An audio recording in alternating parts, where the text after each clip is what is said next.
There are some very strong reasons why partners breaking up generally try to remain friends. To the person being, however nicely, rejected, the promise of friendship can feel like an emotionally reassuring consolation prize. We may no longer be able to share their bed, have children with them, or end our days in their company, but at least something can be rescued from the ashes. We will continue to be able to call them when we like, share our fears, and go to the movies together. To the person performing, however nicely, the execution, the promise of friendship is equally attractive. We may be itching to eject the partner, but we are not, for that matter, devoid of feeling.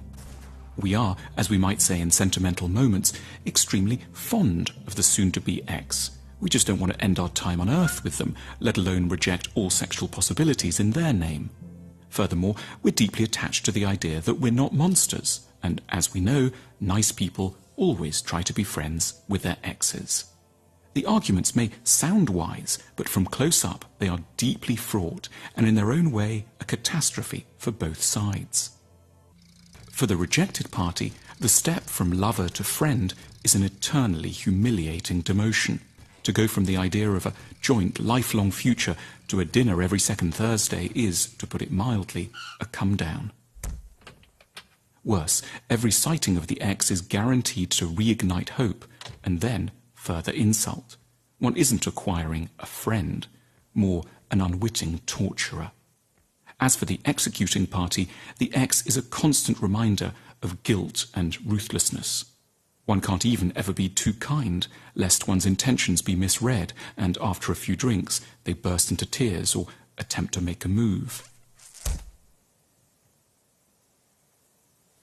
The idea of trying to be friends constitutes a touching attempt to honor the best sides of a relationship in which two people invested heavily. Lovers can't, so the thought goes, simply vanish from each other's lives after all that. A friendship is invoked to memorialize an episode of genuine importance. But, looked at more dispassionately, friendship isn't in any real sense faithful to love.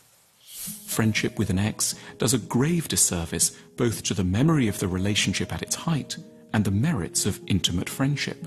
It's at once a betrayal of everything a good relationship was and a slight on the ideals of friendship, which shouldn't be built out of the remnants of another, more ardent condition.